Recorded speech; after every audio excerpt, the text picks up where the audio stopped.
భార్యలతో కలిసి ఆయనకు నమస్కారం పెట్టి, మునీంద్ర, ఇప్పుడు నాకు వరమెందుకు? సుఖభోగాలను విడిచాను, రాజ్యాన్ని విడిచాను, తపోవనానికి వచ్చేశాను, పైగా నేను సంతానం లేనివాణ్ణి అన్నాడు. ఆ మాటలు వినటంతోనే ముని మరింత కరిగిపోయాడు. తాను కూర్చున్నటువంటి మామిడి చెట్టు నీడలోనే కాసేపు ధ్యానంలోకి వెళ్ళి మనస్సును దైవం మీద లగ్నం చేశాడు. అంతే, టపీమని పైనుంచి ఒక మామిడి పండు రాలింది, ఆయన ఒడిలో పడింది. ఆ పండు గాలికి రాలి పడలేదు, చెట్టుపైన ఏ చిలుకో కొరికి పడవేయలేదు, దానిని దైవం ఇచ్చింది. ఆ పండు సంతానాన్ని కలిగిస్తుంది.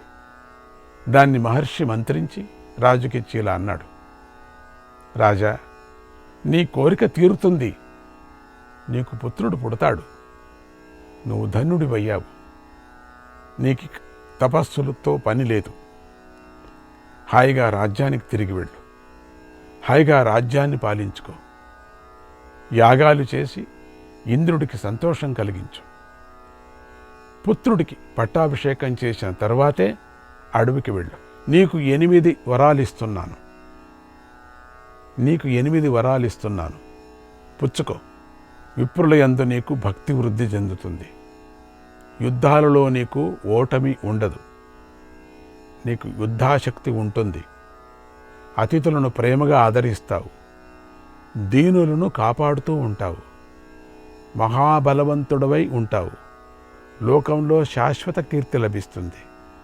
ప్రజానురాగాన్ని పొందుతావు అని 8 వరాలనిచ్చాడు ఆ బృహద్రథుడికి. బృహద్రథుడు ఎంతో సంతోషించాడు. ముని పాదాలకు నమస్కారం చేసి రాజ్యానికి తిరిగి వెళ్ళాడు. మంచి సమయంలో మామిడి పండును తన భార్యలిద్దరికీ ఇచ్చాడు. వారు ఆ పండును కోసి చెరకు ముక్క తిన్నారు. అలా రాసిపెట్టి ఉంది గనుక అలా జరిగిపోయింది. వారు గర్భవతులయ్యారు. కొంతకాలానికి వారికి ప్రసవ సమయం వచ్చింది. వారు 2 శరీరపు ముక్కలను కన్నారు. ఎవరైనా ఒక్కరు తినింటే ఆ పండు బాగుండు, కోసుకొని 2 తిన్నారు. ఆ ముని చెప్పాడు, ఒక భార్యకి ఇచ్చేయని, ఇష్టమైన భార్యకి ఇమ్మని. అది 2 మీద ఉన్నాడు కదా, ఎప్పుడు 2 చాలా ఇష్టం కదా, కవల పిల్లలు కదా, వాళ్ళకి ఎందుకులే మోసం చేయటం అనుకున్నాడు రాజు. ఆయన మహాముని చెప్పాడు, ఈ పండును ఒక రాణికి ఇచ్చి తినిపించు, మంచి పిల్లకాయ పుడతాడు అని చెప్పిన తర్వాత ఈ రాజు ఏం చేశాడు, అతి బుద్ధివంతుడు, నేను 2 ఒకే సమంగా చూస్తున్నాను కాబట్టి, 2 కూడా కవల పిల్లలు కాబట్టి, 2 నాకు 2 ప్రియమే కాబట్టి బాగా కోసాడు, 2 ముక్కలు చేశాడు. 2 ముక్కలు చేసి ఒకదానికి ఇంకొక దానికి ఇచ్చాడు. ఏం చేస్తావు? ఆ ఇత్తనం ఏం చేశాడో తినింటే బాగుండేమో, తానే పోన్లే. 2 శరీరపు ముక్కలు అన్నారు. ఒక ముక్క ఒక రాణి వద్ద ఉంది, ఒక ముక్క మరో రాణి వద్ద ఉంది. ఏం చేస్తారు? ఇప్పుడు కాలం వాళ్ళైతే ఏమో ఆపరేషన్లు ఏమైనా చేస్తే తెలియదు.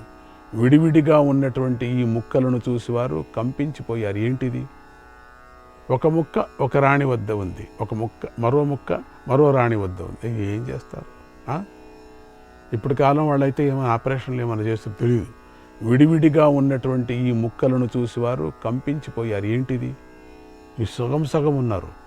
ఇడుకొక్కాలు, ఒక చెయ్యి, మరియు ఇక్కడ పొట్ట నుంచి సగం పేగిదు, సగం పేగదు, ఇట్లా ముఖం, సగం ముఖం, కుడి చెవు, కుడి కన్ను, అట్లా ఒకరి ఇట్లా సగం అయిపోయింది. చూసి దుఃఖిస్తున్నారు. బాగా బతికున్నారు, బాగున్నారు, చురుగ్గా ఉన్నారు అందరూ. వాళ్ళేం చావలే, బాగా ఫస్ట్ క్లాస్గా ఉన్నారు. వాళ్ళు చాలా కష్టపడ్డారు, భయపడ్డారు. అట్లా పుడితే భయపడుకుంటారండి. కొంతసేపటికి తేరుకున్నారు, కలిసి ఆలోచించారు, ఈ 2 ముక్కలను విడిచిపెట్టారు, 2 వదిలేశారు. బాగలేదు. దాదులు ఏం చేశారు? పక్కనుండేటువంటి ఆయాలు ఆ 2 ముక్కలను గుడ్డలతో గట్టిగా చుట్టి అంతఃపురం నుండి బయటకు వచ్చారు. చేర్చి గట్టిగా చుట్టారు. 4 రహదారులు కలిసేటువంటి కూడలి ప్రదేశంలో పడవేసి వెళ్ళిపోయారు. ఇది ఎందుకులే మనకి, ఇది బాగలేదు అని చెప్పేసి. అటు వారు వెళ్ళగానే అక్కడికి ఒక రాక్షసి వచ్చింది. అది మాంసాన్ని, నెత్తురునే ఆహారంగా తింటుంది ఎప్పుడు కూడా. దాని పేరు జర్ర. కూడలిలో పడి ఉన్నటువంటి ఆ 2 శరీరపు ముక్కలను తీసుకుంది. ఈ ముక్కలను విడివిడిగా పట్టుకోవటం ఎందుకు, మోసుకుపోవటానికి వీలుగా ఉండదు అని భావించి రెంటిని చక్కగా కలిపేసింది. అలా కలపడంతోనే ఆ ముక్కలు ఒకే ఆకారాన్ని ధరించాయి. ఇది వాళ్ళిద్దరికి పుట్టలే ఆశ, ఈ రాక్షసికి పుట్టింది. ఆ శిశువు ఒక వీరకుమారుడు అయింది. అప్పుడు ఆ జరా రాక్షసి ఆశ్చర్యంతో కళ్ళు పెద్ద చేసుకొని చూసింది. ఆ శిశువు వజ్రంతో చేసినట్టుగా దానికి అనిపించింది. అది శిశువు ఎట్లుందంటే వజ్రంతో ఒక ముక్కలాగా ఉంది. వజ్రంతో చేసిన చూసింది ఇది రాక్షసి. ఇది ఏంటి ఇట్లా ఉంది ఇది. ఇంతలో శిశువు ఆ రాక్షసి మోయటానికి వీలు లేనటువంటి బరువు పెరిగిపోయాడు. ఆ బాలుడి చేతులు ఎర్రగా ఉన్నాయి.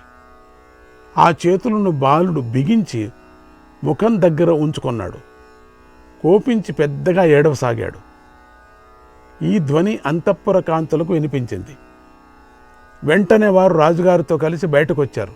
ఏంటిది ఏంటిది, ఏడుస్తుంది, ఏంటో ఏడుస్తుంది. అప్పటికే రాణులు పుత్రుణ్ణి పోగొట్టుకున్నామని ఎంతో బాధలో ఉన్నారు,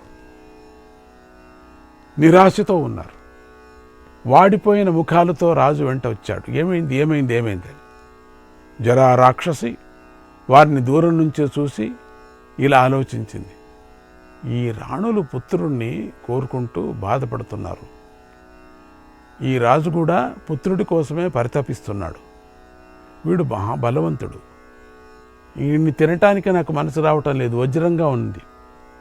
నేను ఈ రాజ్యంలో ఉంటున్నాను, రాజుగారు పెట్టిన అన్నం తింటున్నాను. అక్కడే ఉంది అది జరా రాక్షసి. రాజుగారు ఇచ్చిన నీళ్లు తాగుతున్నాను, ఉప్పు తింటున్నాను, రాజుగారి వల్లే బతుకుతున్నాను. కనుక ఈ ధర్మాత్ముణ్ణి మోసం చేయకూడదు. ఈయన పుత్రుడి కోసం బాధపడుతున్నాడు, పాపం పుత్రుణ్ణి కోరుకుంటున్నాడు. అందుచేత నేను ఇలాంటి పరిస్థితిలో ఈ రాకుమారుణ్ణి హత్య చేయకూడదు, రాజుగారికి ద్రోహం చేయకూడదు అనుకొని వెంటనే రూపం మార్చేసి మనుష్యశ్రీ అయిపోయింది. పిల్లవాడిని ఆడిస్తూ బుజ్జగిస్తూ రాజుగారి వద్దకు వెళ్ళి ఇలా అంది. మహారాజా, వీడు నీ పిల్లవాడే. బ్రహ్మర్షి అయిన ఆ చండకౌశిక మహర్షి అనుగ్రహంతో నీ భార్యల యందు వీడు జన్మించాడు. చండకౌశికుడు మహానుభావుడు. దాదులు ఏమరుపాటుగా ఉండి వదిలేశారు. అప్పుడు నేను చూసి వీడిని రక్షించాను. ఇక నీకంతా శుభమే జరుగుతుందని బాలుణ్ణి తల్లిదండ్రులిద్దరికి ఇచ్చింది జర. వారు బాలుని తీసుకొని ఎత్తుకొని లాలిస్తూ కడుపు నిండుగా పాలిచ్చారు. ఇదంతా చూసి బృహద్రథ రాజు ఆనందిస్తూ మనుష్య వేషంలో ఉన్నటువంటి ఆ జరా రాక్షసి ఇలా అడిగాడు.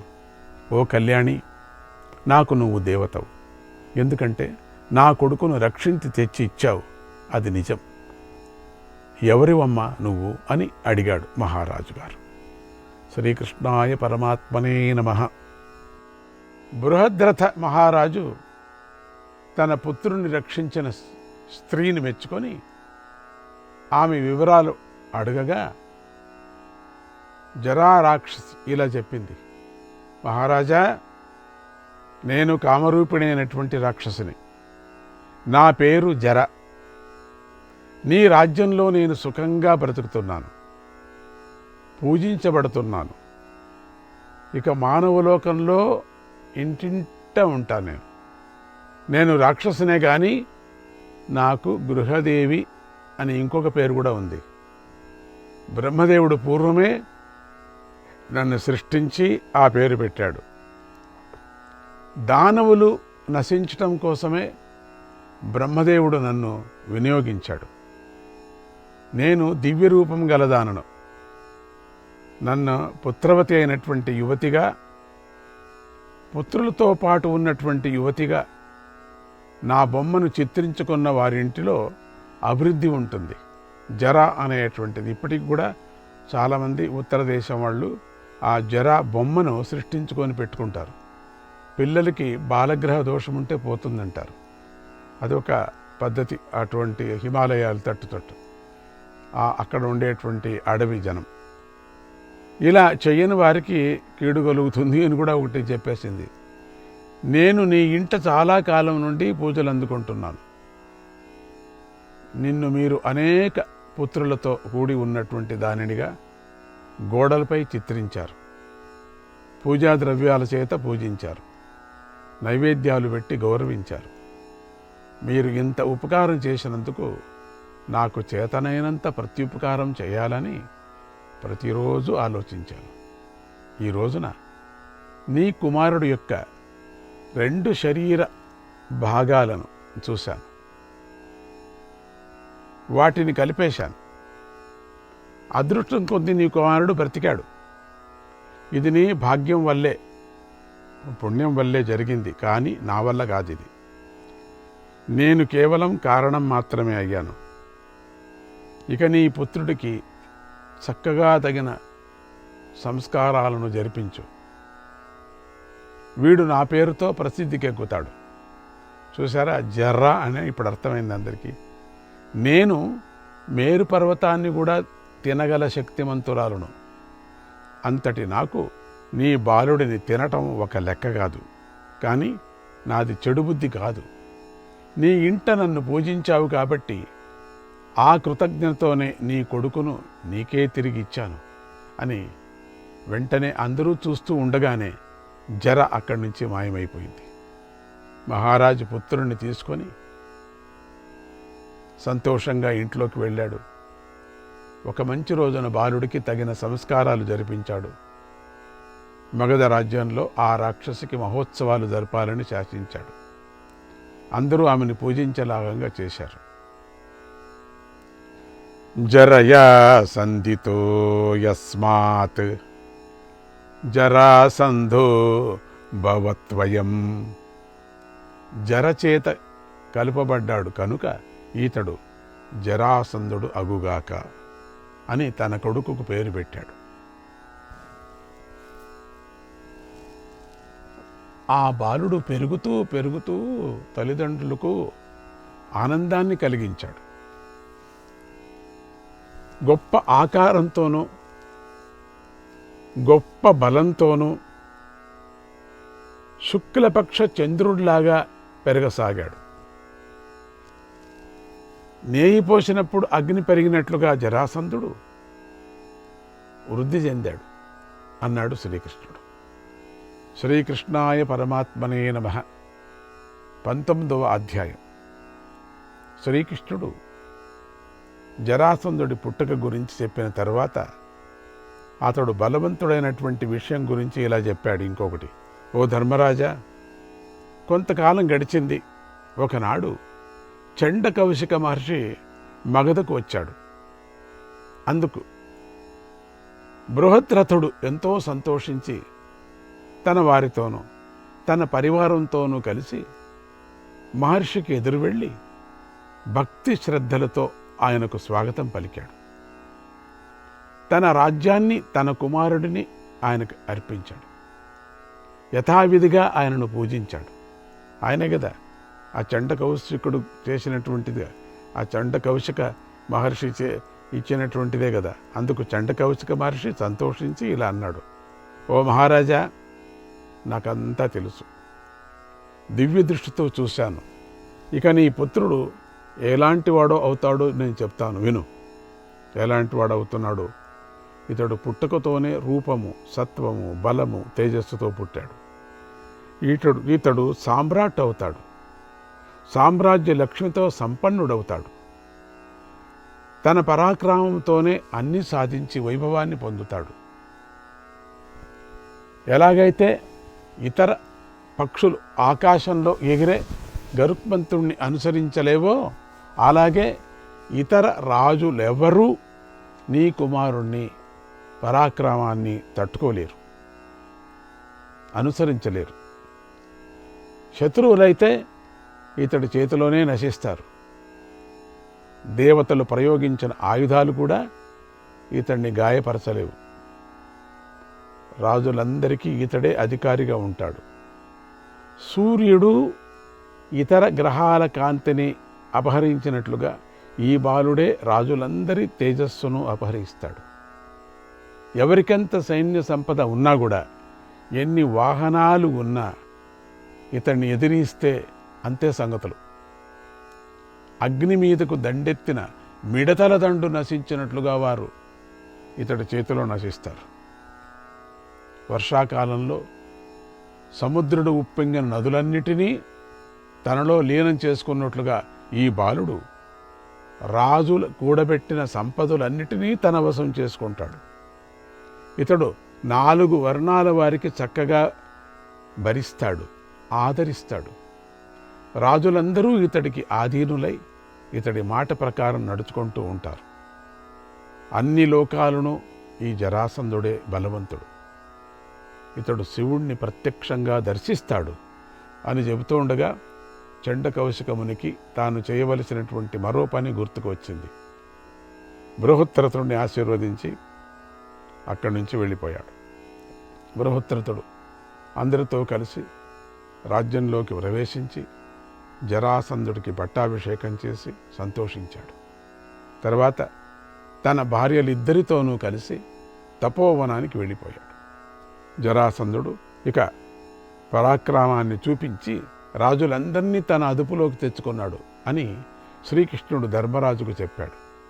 ఈ విషయాన్ని వైశంపాయన మహర్షి జనమేజయుడికి చెబుతూ తర్వాత శ్రీకృష్ణుడికి జరాసంధుడికి వైరం ఏర్పడిన సంగతిని ఇలా చెప్పాడు. అటు తపోవనానికి వెళ్ళి బృహద్రథుడు చాలా కాలం తపస్సు చేసి భార్యలతో కలిసి ఒకనాడు స్వర్గానికి చేరుకున్నాడు. ఇటు జరాసంధుడు చండకౌశిక మహర్షి ఇచ్చినటువంటి వరాల ప్రభావంతో రాజ్యాన్ని పాలించాడు. శ్రీకృష్ణుడు కంసుణ్ణి వధించిన తర్వాత శ్రీకృష్ణుడితో జరాసంధుడికి వైరం ఏర్పడింది.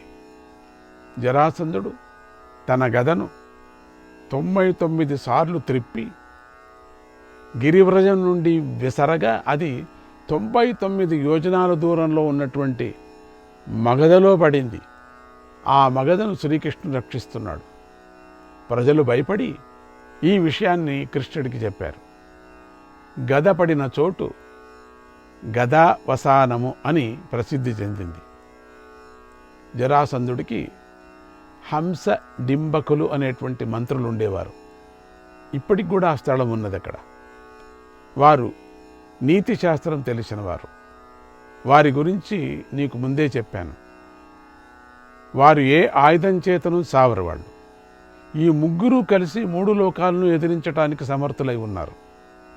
ఈ కారణం చేతనే కూకర, అందక, వృష్టి వంశీయులు రాజనీతిని పాటించి జరాసంధుణ్ణి ఉపేక్షించారు అన్నాడు వైశంపాయన మహాముని.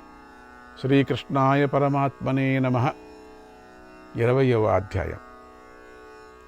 శ్రీకృష్ణుడితో జరాసంధుడికి వైరం ఏర్పడిన కారణం చెప్పిన తర్వాత శ్రీకృష్ణుడి మాటలలోనే వైశంపాయన మహర్షి కథని ఇలా చెప్పాడు. శ్రీకృష్ణుడు, ఓ ధర్మరాజా, హంస డింబకులు మరణించారు. వీరి కథను మనం 14వ అధ్యాయంలో చెప్పుకున్నాం. అక్కడ కూడా ఈ కథను కృష్ణుడే చెప్పాడు. దాన్ని ఆయన నోటి నుంచే మనం విందాం. ఇప్పుడు కాలం శ్రీకృష్ణాయ పరమాత్మనే నమః.